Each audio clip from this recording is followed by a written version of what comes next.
You are now being transported to the game grid. Press start to begin.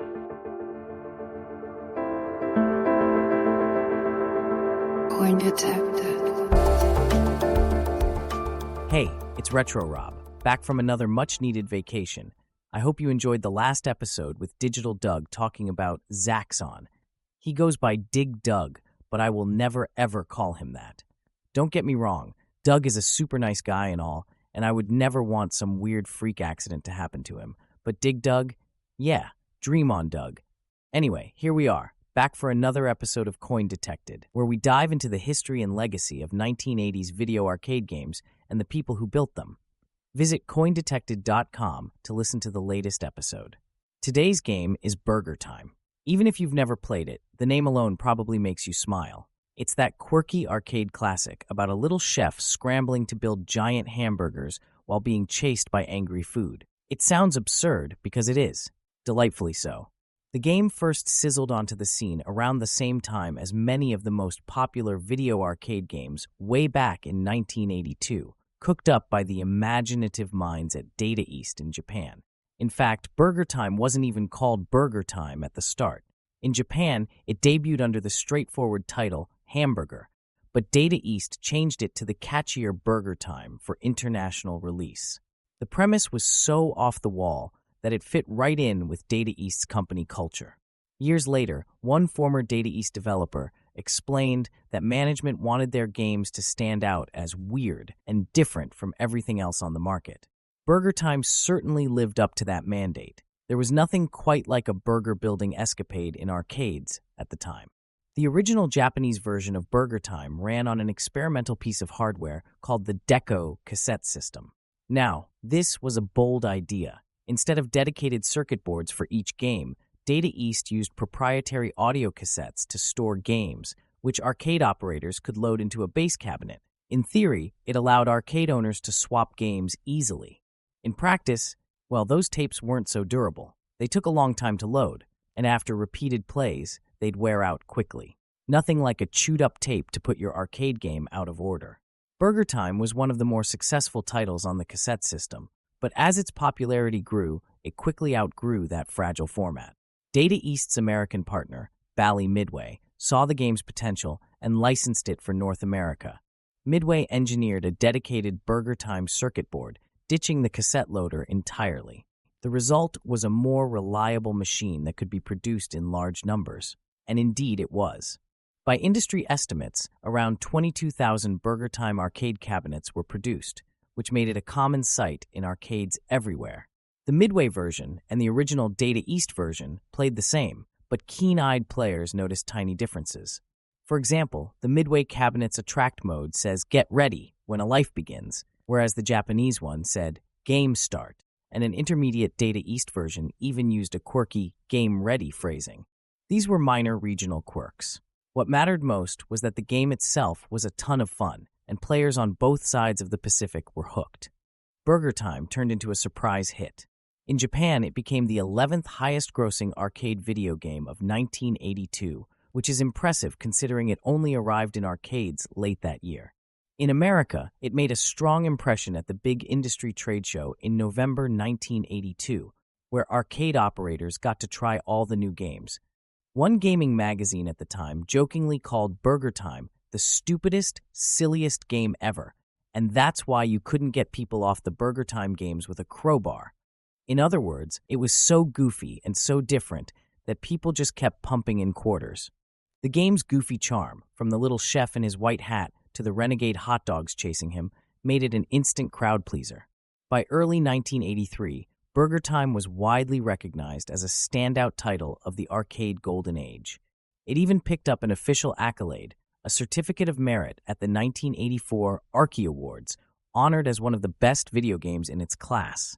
Not bad for a game about making lunch. So what exactly is BurgerTime? Let's talk about how this game plays and why it's so memorable.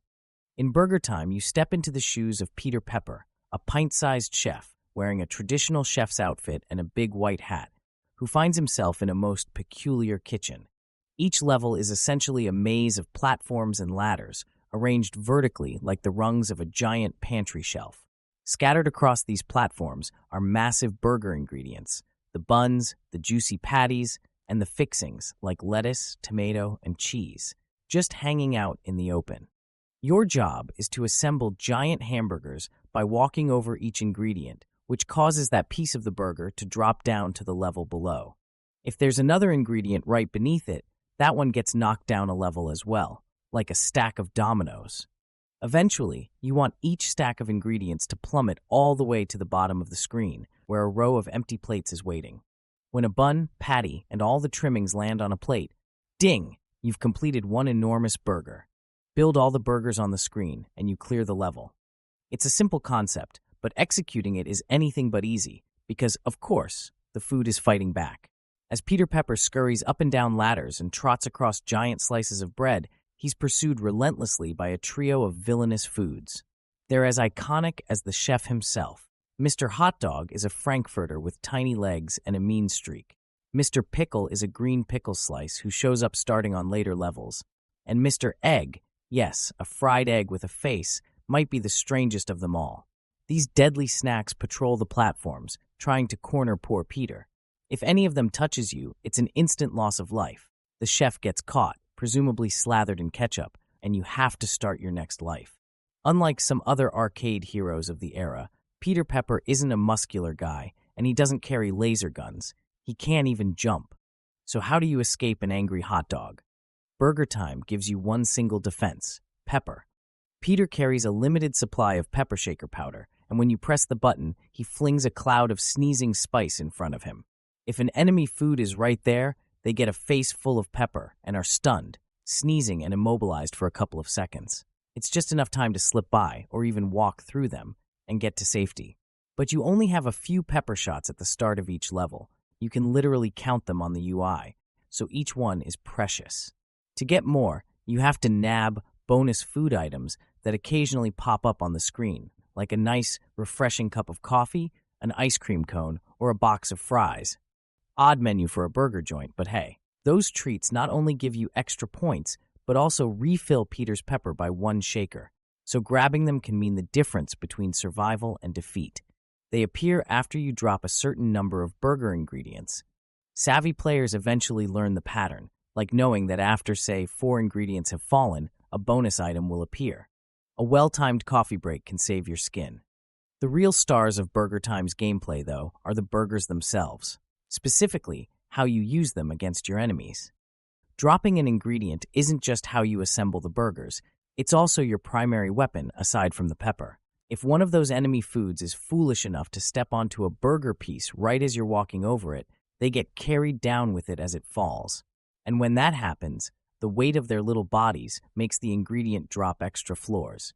It can even skip multiple levels in one go, which not only helps you finish the burger faster, but also squashes the bad guys in the process. Splat! A falling lettuce leaf can flatten a hot dog into oblivion. Who knew? In fact, taking out enemies by dropping ingredients on them yields bonus points that escalate with the number of enemies you catch at once. Drop a bun with one enemy on it, and you score a nice chunk of points.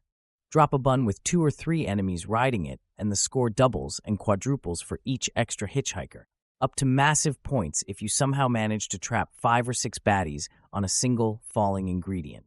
That's the holy grail of BurgerTime scoring, and it's as satisfying as it sounds. Not only are you clearing a big part of the level in one move, you're racking up high score points and watching a parade of dizzy hot dogs drift off the screen. Of course, those defeated food foes don't stay away for long. After a few seconds, a new Mr. Hot Dog, Mr. Egg, or Mr. Pickle will materialize from the edge of the screen, ready for round 2, or round 3, round 4, with their pepper-wielding nemesis. The game keeps you on your toes, because as you progress through the levels, the number of enemies increases, and their movement speed ramps up. By the later stages, Peter Pepper is scrambling around 6-board-high burger contraptions with multiple pickles and eggs all on his tail, and it feels like a wild culinary chase. There are only 6 unique maze levels in BurgerTime, but each one gets harder, and after you beat the 6th, the game cycles back to the first layout with an extra notch of difficulty. It's the classic arcade formula of keep going until you run out of lives. There's no final boss or the end screen. Burger Time just gets spicier the longer you survive. Eventually, inevitably, the onslaught of wieners and eggs will overwhelm even the best player. The beauty is in seeing how long you can hold out and how many burgers you can dish up before the kitchen closes. Now, let's dig into some strategy and tips, the kind of high-level tactics that separate the casual cooks from the master chefs. On the surface, Burger Time might look like a simple maze chase game, think Pac-Man with sandwiches, but it actually requires a keen sense of timing and route planning. Enemies in Burger Time have a quirk. They aren't purely random. They tend to alternate between chasing along a platform or climbing a ladder, depending on what brings them closer to you. Skilled players learn to exploit this by herding the enemies. You can lead the hot dogs, eggs, and pickles around by manipulating your position. A classic tactic is to lure as many enemies as possible up to the highest point of a level, then make a break for the opposite side and drop an ingredient out from under them. If you time it right, you send a whole group of bad guys tumbling down with the falling burger piece, squashing the group in one satisfying thud. This not only clears the screen of threats momentarily, giving you breathing room, but also, as I mentioned, yields huge points. The multi-enemy drop is the hallmark of expert Burger Time play. It's risky to gather all your pursuers together, but the payoff is often worth it. Another pro tip, don't waste your pepper shots. It can be tempting to mash that pepper button the moment a hot dog gets too close, but remember, your pepper supply is extremely limited. Expert players reserve the pepper for only the most dire emergencies or to escape truly inescapable traps. Oftentimes, clever footwork can do the job. You can duck down a ladder or loop around a platform to avoid an enemy without using precious pepper if you've corralled them smartly. Also, keep an eye on where the bonus food will appear, usually near the center of the screen, and plan a path to grab it safely. The extra pepper it gives you might save you in the next few seconds. Burger Time also has a few technical quirks that advanced players have learned to use. For instance, there's a trick lovingly nicknamed the Mad Dash by some in the community. It turns out that when Peter Pepper climbs ladders, he moves in discrete steps, about 8 steps per second. If you can finesse the joystick rapidly up and down while on a ladder, in some versions of the game, you can actually get the chef to climb a bit faster than normal. Essentially, you're exploiting the animation steps to squeeze in extra upward movement. It's difficult to pull off and borderline crazy to attempt in the heat of a game, but at high levels, this slight boost in climbing speed can literally let you outrun a pursuing pickle by a hair's breadth. Another helpful quirk, enemies can't reverse direction instantly. If an enemy is right on your tail, you might be able to quickly slip down a ladder or around a corner. The enemy will overshoot a bit or have to go down and turn around, buying you a moment. And here's a life-saving secret every Burger Time player should know. If Peter Pepper is caught at the exact moment the last burger ingredient of a level falls into place, you win the level without losing a life. It's a glitch or maybe a lucky oversight.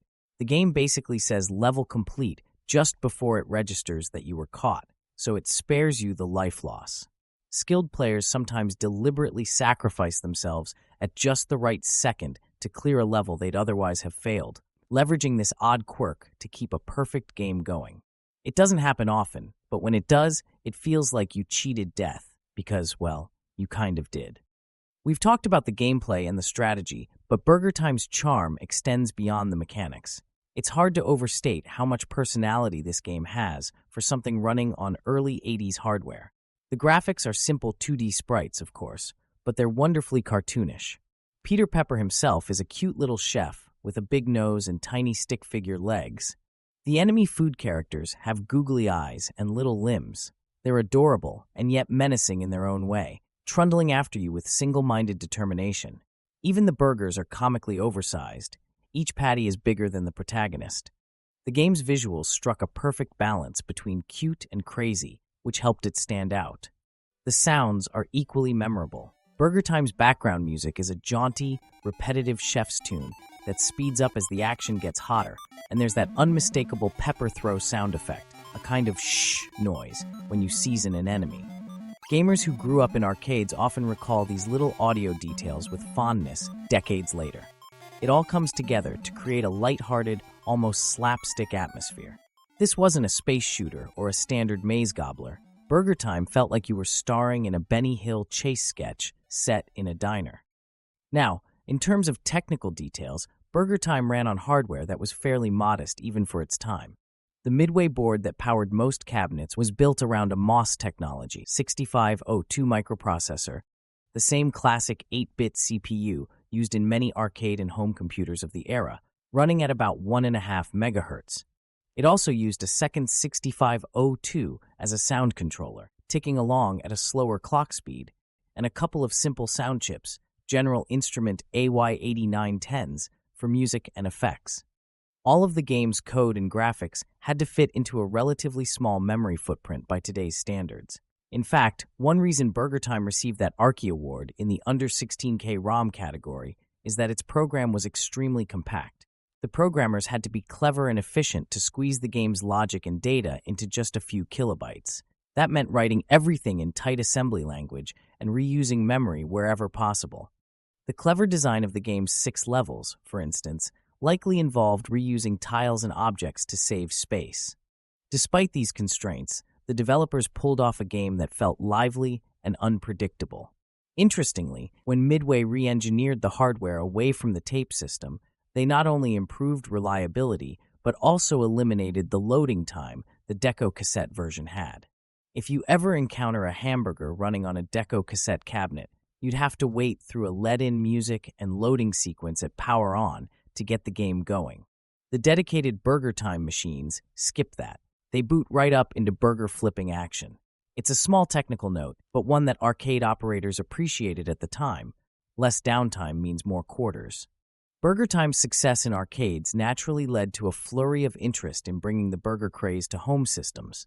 By 1983, you could play BurgerTime on the Mattel Intellivision, which, fun fact, was actually programmed by a young programmer named Ray Kastner, who loved the arcade game, and soon after on the Atari, the Commodore, and just about every home console or computer around. The arcade original, however, remained the definitive version, with its bright graphics and smooth controls. Arcade enthusiasts and collectors today still seek out BurgerTime cabinets, and it's easy to see why. The machine's cabinet art is wonderfully retro, featuring Peter Pepper armed with his pepper shaker and those villain foods in full color.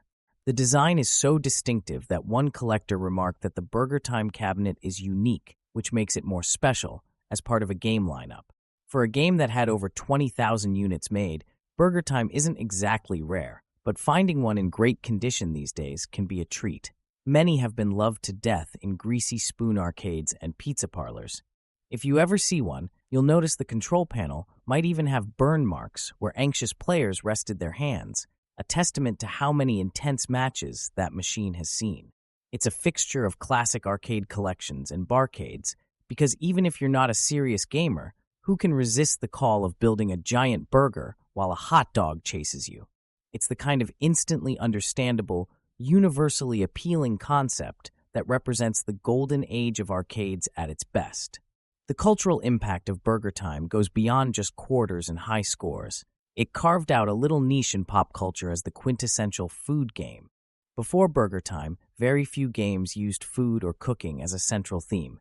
This game showed it could be done with great success.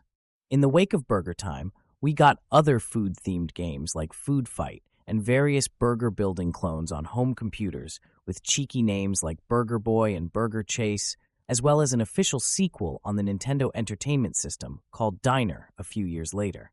Data East itself tried to capitalize on the formula. They developed a follow-up arcade title in 1984 called Peter Pepper's Ice Cream Factory, where our chef now had to stack giant ice cream scoops and sundaes while new enemies attacked.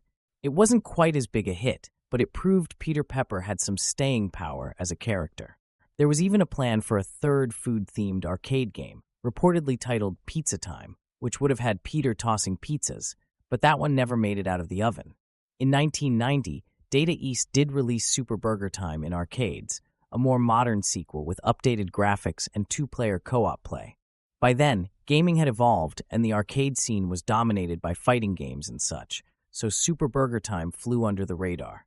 But the original BurgerTime's legacy was already secured.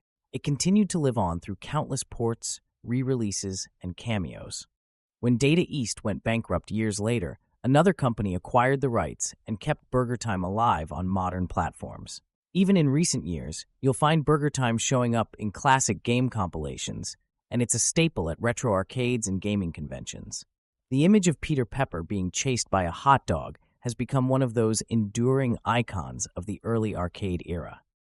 No look back at BurgerTime would be complete without mentioning the competitive side of this game. Yes, even BurgerTime has its high-score heroes. Players have been chasing record scores on this game since the day it hit the arcades. The first officially recognized world record for BurgerTime was set way back in 1983, not long after the game's release. That inaugural record was on the order of millions of points. In fact, the player managed to score just shy of 7 million points on a single credit, an incredible feat for the time. It was a benchmark that stood for decades. In the years since, a dedicated community of BurgerTime aficionados has continued pushing the limits, discovering those nuanced strategies we talked about to eke out more points and survive longer. High-score chasers learned how to milk the game by stalling on levels and farming points from dropping enemies, all while carefully managing the increased difficulty as the game speeds up. Eventually, record setters found ways to break past that first record and then some. Scores climbed into 8 million, 9 million, and beyond. As of the late 2000s, the record had been extended into the 11 million range by an intrepid player named Brian who absolutely mastered the burger arts. But to me, the numbers are only part of the story. What's really amazing is the dedication. BurgerTime might look cute and lighthearted, but playing it at a world-class level requires intense focus and precision. Imagine guiding Peter Pepper through hundreds of looping levels for 2-3 hours straight without a single mistake, all while one pepper shaker slip-up could ruin the run. It's the kind of challenge only a true arcade diehard would undertake. And yet, people do it, for the love of the game and the thrill of being the Burger King, so to speak. Incidentally, if you ever want to try your hand at competitive BurgerTime, here's a tip.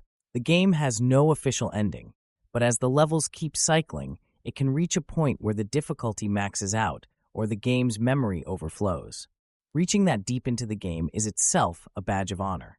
Most players, though, will be satisfied with clearing a few loops and maybe cracking the top of the local machine's high-score table. Before we wrap up, I want to share a couple more fun facts that put a cherry, or maybe an egg, on top of the BurgerTime story. One interesting bit of trivia straight from Japan. Have you ever wondered why one of the enemy characters is a fried egg? I mean, hot dogs and pickles are obvious burger accompaniments, but an egg? It turns out that in Japan, it's not uncommon to put a fried egg on your hamburger. It's a popular topping there, so the designers included Mr. Egg as a little nod to their own food culture. That's the kind of detail that gives BurgerTime its charm. It's a game about American fast food seen through a Japanese lens, which resulted in a wonderfully quirky international hybrid. Another fun tidbit, BurgerTime was popular enough that bootleg versions popped up, the arcade equivalent of knockoff burgers. One pirate hack was cheekily titled Cook Race, essentially the hamburger game with some modifications. Imitation is the sincerest form of flattery, after all, and plenty of small-time manufacturers wanted a bite of BurgerTime's success. And here's a heartwarming anecdote from the development lore. Ray Kastner, the programmer who brought BurgerTime to the Intellivision, was once surprised by his coworkers with a birthday cake shaped like a giant cheeseburger. They literally baked a huge burger cake in honor of the game. Imagine cutting into a cake that looks like a Big Mac. That's how big BurgerTime loomed in the minds of its creators and fans during its heyday. It was more than just another arcade game. It was a bit of cultural silliness that people connected with. All these years later, BurgerTime still brings smiles. It's a game that doesn't take itself seriously, and maybe that's why it endures. Whether you're a retro gamer chasing that nostalgic high, or a newcomer chuckling at the sight of a chef being hunted by sausages, BurgerTime offers a unique flavor of fun. It's a reminder of a time when video games could be about anything, even assembling lunch, and players would line up to see what crazy idea came next. It's also a testament to how a simple concept, executed well, can turn into an all-time classic. BurgerTime went from a risky experiment on a cassette tape to a beloved piece of arcade history. It influenced sequels and spin-offs, inspired collectibles, You can even get mini replica cabinets and little Peter Pepper figurines these days, and it continues to be a highlight at retro arcades. If you ever get the chance to play on a real BurgerTime cabinet, do yourself a favor. Drop in a quarter, grab that joystick, and become Peter Pepper for a few minutes. There's something almost zen about the experience once you get into the rhythm of it. The patter of Peter's feet, the constant cat and mouse with the hot dogs, the satisfying thunk, thunk, thunk of ingredients piling up into a perfect burger. Just watch out for Mr. Pickle sneaking up behind you. And remember, a dash of pepper can go a long way. And that's it for this episode of Coin Detected. If you have any questions or comments, if you'd like to hear me talk about a game I haven't covered yet, or if you'd like to correct something I said, you can send a message to rob@coindetected.com. This is Retro Rob. This episode is over, but the game never ends. See you at the arcade. The sequence is complete. Game over.